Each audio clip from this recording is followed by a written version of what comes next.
Estrada. Panoorin nun natin itong mga kababayan. Okay? Unang-una, hindi ko Napagalit si palalampasin, Sen. Jinggoy. hindi sagutin ng mga Galit. malisyoso, tahasang kasinungalingan at walang basehang mga akusasyon sa akin ni Bryce Hernandez. Hindi ako papayag na makaladkad ang aking pangalan Yan. sa mga pahayag na katang-isip at gawa-gawang salaysay. I have participated diligently and Yan. consistently in the Senate investigation because like everyone, I want the truth to come out and Yan. weed out corruption in the government. And I am confident that I have not committed any illegal act.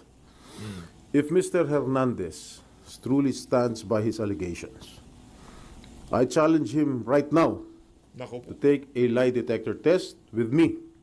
Let us settle this once and for all Yan. and show the public who is telling the truth. Eto na personal ko lang ho ito mga kababayan. Di ko alam kung magkakapares tayo ng sentimiento dito, pero ako personally, di ko tayo naniniwala doon sa mga paratang nitong si Bryce Hernandez dito kay Senator Jinggoy Estrada. Okay? Dahil dito sa mga kaganapan na to, ika nga, kailangan hong maghanap ng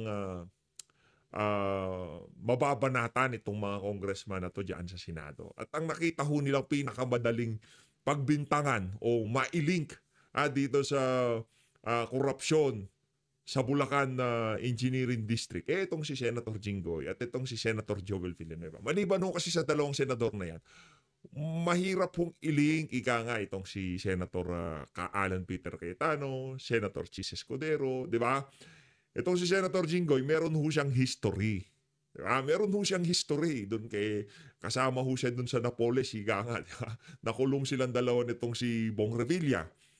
Ngayon, ito naman si Joel Villanueva, taga Bulacan ho siya. Baluarte ho niya yon. Ngayon, kung pararatangan niya si Joel Villanueva, napakadali. O, inahatid namin yung pera, kasangkot siya dito, kasangkot siya sa ganyan, di ba? Kasi nga, taga Bulacan siya, baluarte niya yon. Yung tipong yung pagdududa, hindi ganun katindi. Pagka itong dalawang individual na to, kinaladkad doon dyan sa mga ma-anomalyang flood control projects na yan. Kaya, pero tayo dito mga kababayan, personally ako, hindi tayo naniniwala. Base sa mga kasalukuyang ebidensya, kasi yung Bryce Hernandez, lahat sasabihin nun Lahat ng pagsisinungaling ng mga kababayan, kahit sabihin niya asawa niya kabayo, sasabihin niya asawa niya kabayo para lamang maabsuelto siya dito sa isa na to. Mantakin niyo ngayon, pinoprotektahan siya ng House of Representatives. Di ba? Pinoprotektahan siya ng House of Representatives. Kaya lahat ng pagkanta na gustong marinig nitong mga congressman na to para ma-redeem nila yung kanilang mga sarili doon sa paglalahad nitong si Curly Discaya doon sa Blue Ribbon Committee, gagawin ho nila lahat. Yun ang mangyayari dyan mga kababayan. Tuloy natin. Yun lang. Sir, hindi nakita niyo intention, ba't kayo sana gano'n ni Hernandez? I really do not know what his evil intentions are. Siguro he wants to get even with me because I was the one who baka cited malamang. him in contempt Malamang. at pinakulong sa Senado. Sir, it's not true na nagpa-allocate kayo ng about 335 Well, million? yung sa 330, kano raw? 335 million, lahat siya nasa GAA. Everybody can choose any item from the GAA at ibintang kahit Yan. kanino senador.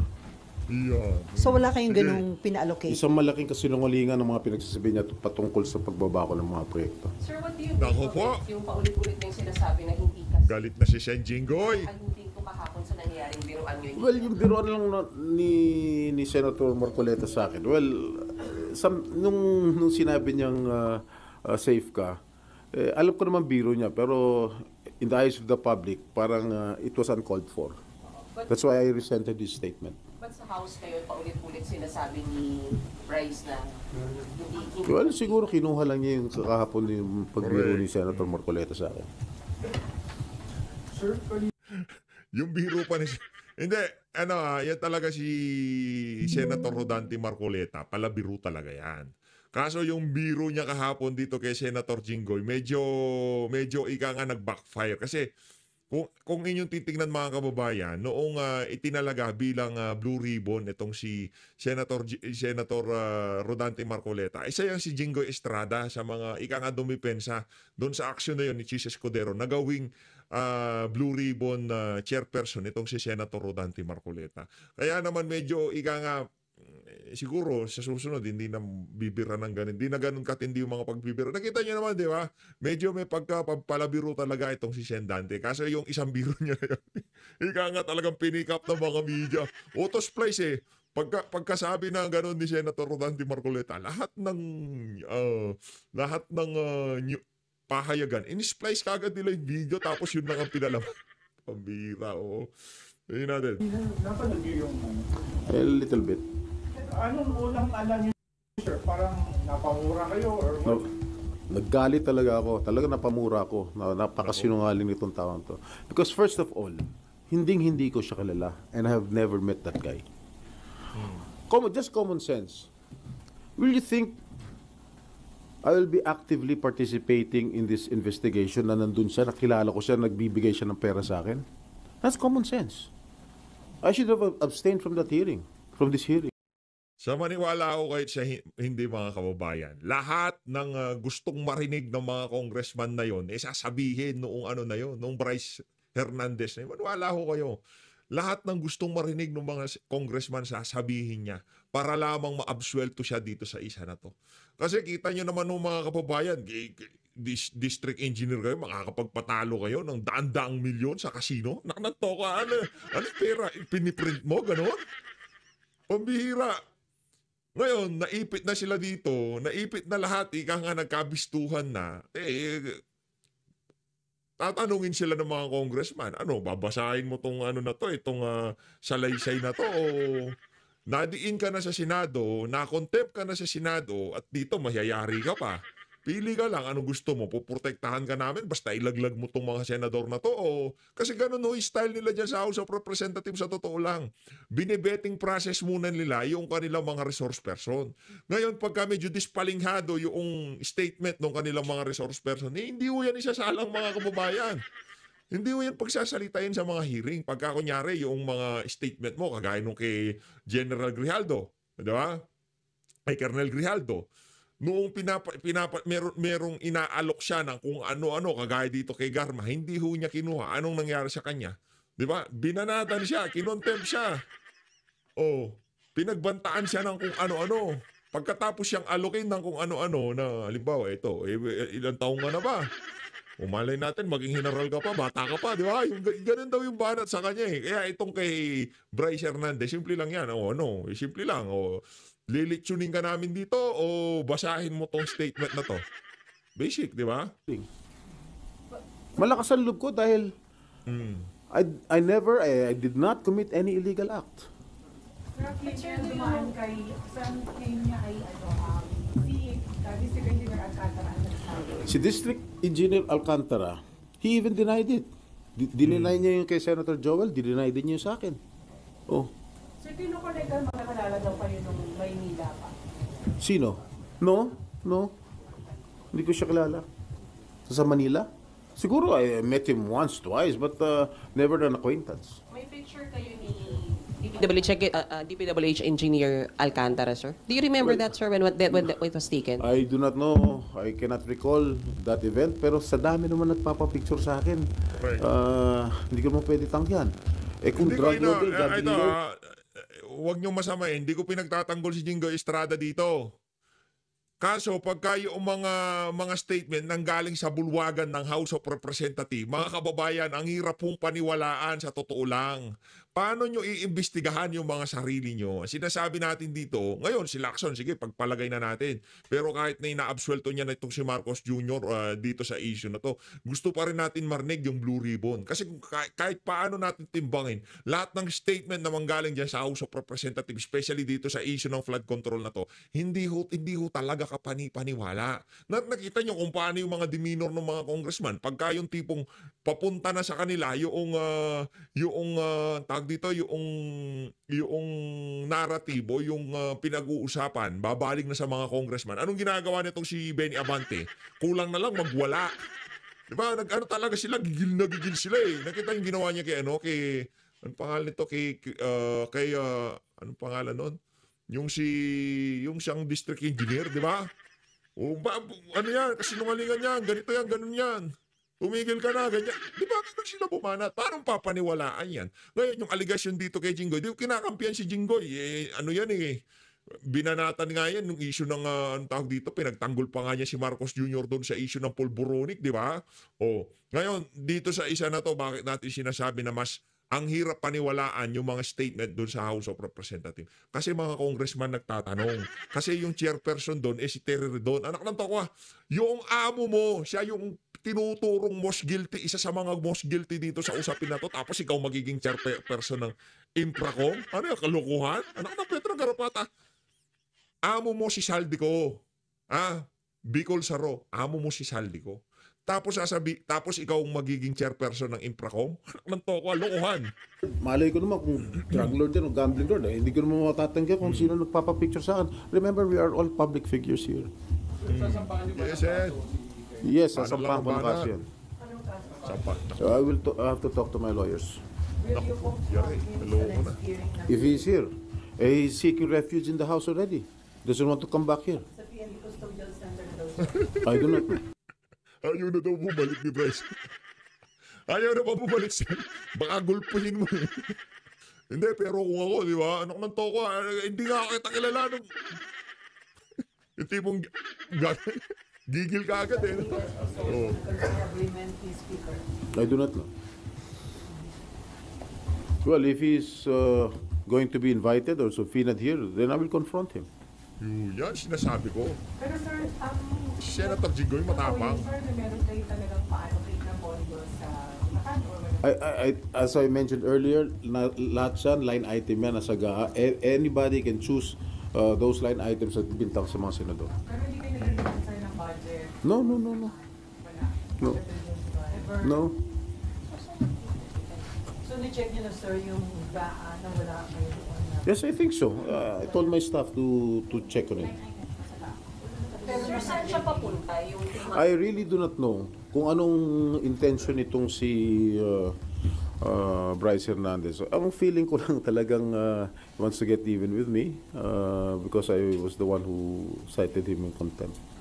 Eh nakita mo naman, napakasinungaling ng tao ngayon.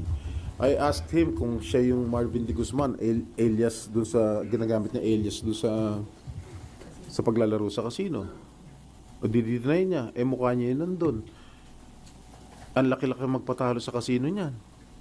Ilang daang milyon kung magpatalo sa casino niya. Saan niya kinukuha yung pera? Oh.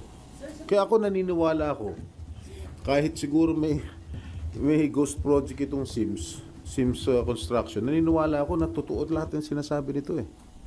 Na nagbibigay siya ng limpak-limpak na salapi dun sa DPWH kay Bryce Hernandez eh. Yung mga picture na, sir, yung pair on the... Imagine. Sir, yung initiative lang yun ni Bryce o 8,000 ko niya na nagkita pa? Well, I do not have any idea. Sir, sorry, yung 355 billion, it's in the GAA. You allocated to where, sir? Bulacan? Bulacan niya, nakalagay dyan. 2025 na. Listed po siya, na-extended sa GAA. Kayo po nagpasok doon, Ano? Anybody pwede naman choose kung pwedeng ibintang sa mga congressman, mga senador. Lahat yan nandyan. Nasa GAA lahat yan. Nako. Pero sir, kung pwede ibintang kahit kanino, basta definitely hindi kayo ano yun. No, it's not me. Wala kayo talaga nagpa-allocate na yun. I don't know. Sa dami ng mga mayors, mga governors, mga konsyahal na humihingi sa akin ng mga project, lahat pinaubaya ko na lang. Binibigay ko na lang sa mga staff ko para sila nang magbigay sa mga mayors. Nako. Ano lang yung take mo na kung ang gantihan yung nangyayari, matapos pangalanan yung mga congressmen kahapon. Yung mga senador sa kabilang party. Well, your guess is as good as mine. Gantihan. Gantihan tapos ibibintang doon sa pinakakumbaga madaling makapangumbinsi na itong mga senador na to medyo palsipikado, medyo gumagawa ng kalokohan. Madaling akusahan itong si Senator Jinggoy pagkatapos noong mga patutsada ni Senator Rodante Marcoleta, yung biro ni Sendante, di ba? Tapos yung mga nakalipas niya. Itong si Joel, taga ron siya. Madali ho talaga silang i-connect. Madali ho silang isabit dito sa issue na to. Baka nagagantihan na lang. Sir, do you think okay pa magpatuloy yung mga hearings sa Congress, sa dito, o dapat sa independent na lang para walang ganyan? I do not know what, as far as I'm concerned, the investigations that we are doing here in the Senate is in aid of legislation. Pero magpa-participate pa kayo, sir, ngayong pinalitan na din yung Blue Ribbon Chair. Yes, of course. And welcome development, sir, na si Lacson na magiging Oh, yes. Oh, si Senator Lacson naman is a very straightforward person.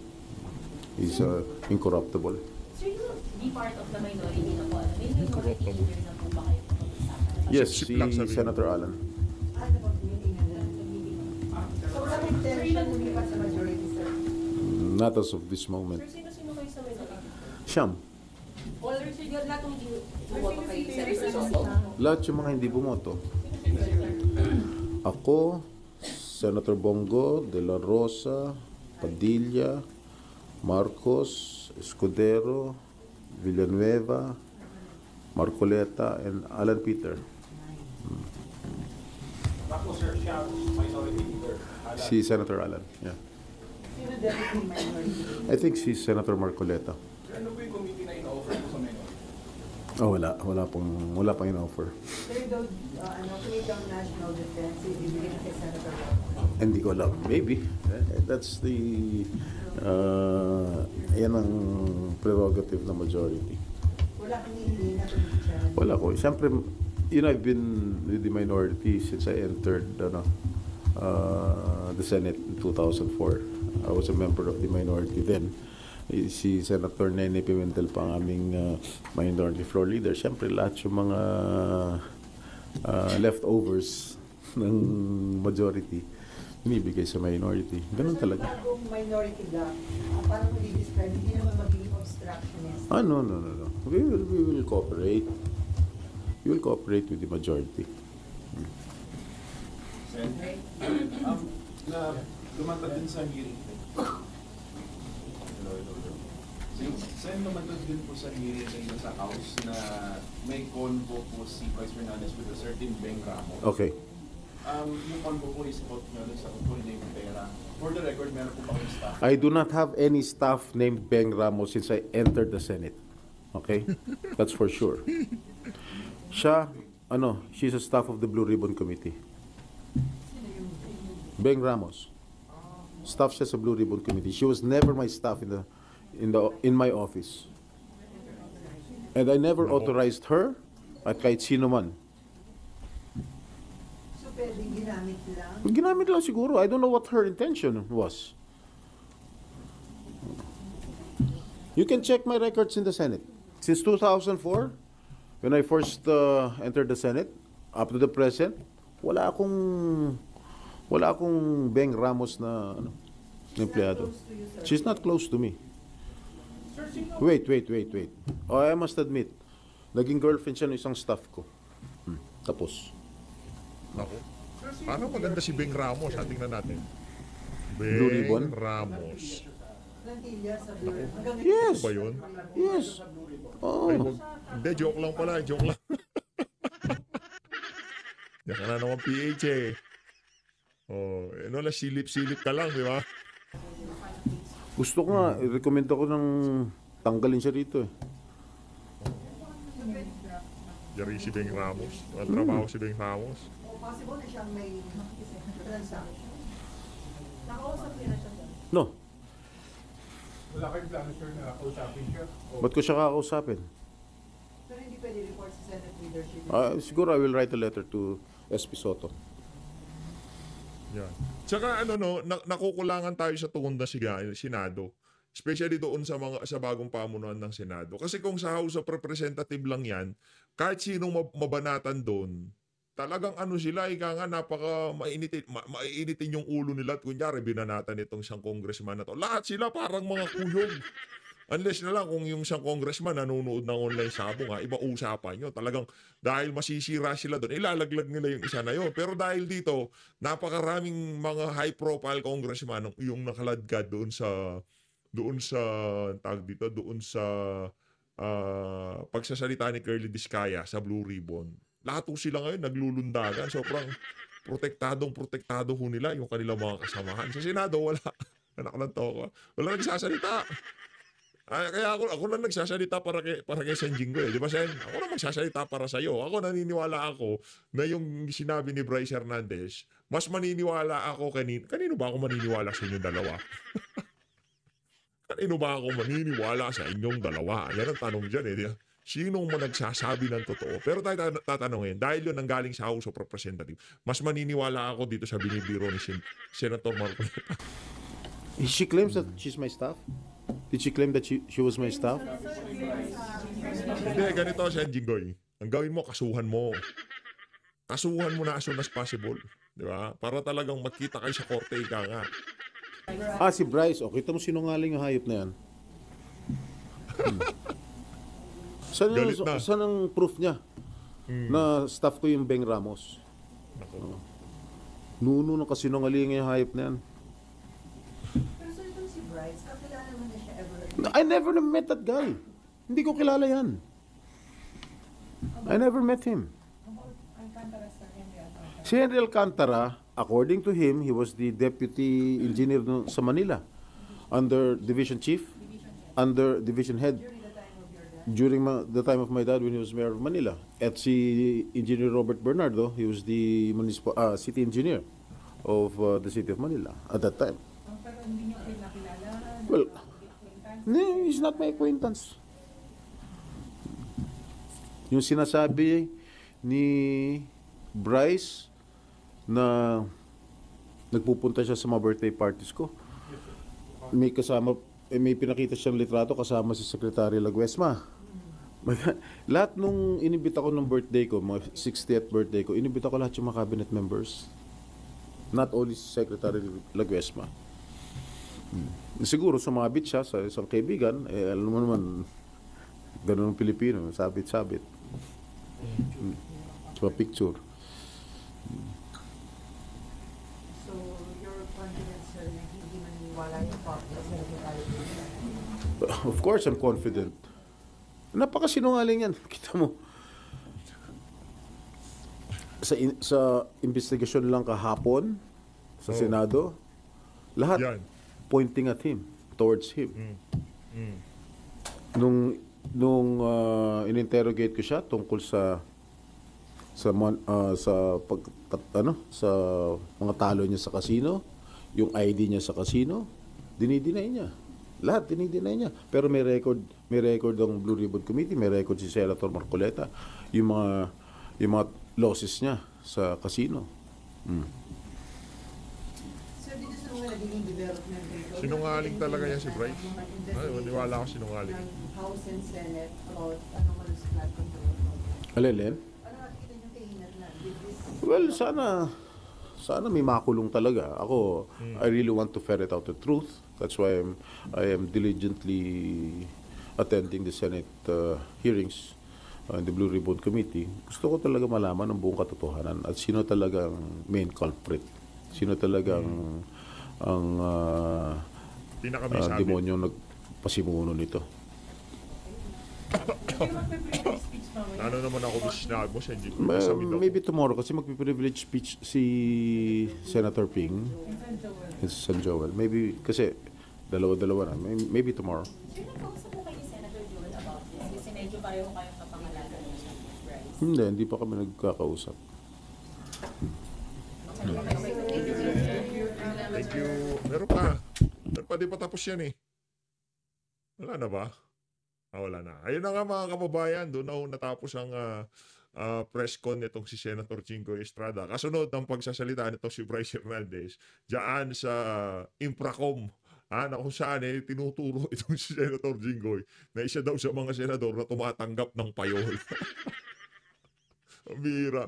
Ano lang doon, unggoy lang maniniwala kay Bryce Hernandez. Totoo lang. Pero kung yun, sinabi niya sa Blue Ribbon ng Senado, yung tipong kahit nakaharap itong si Sen Jinggoy, rekta talaga, Sen. Isa ko kayo sa mga nakakatanggap, di ba? O ginano niya. Ako, maniniwala ako kay Bryce noon.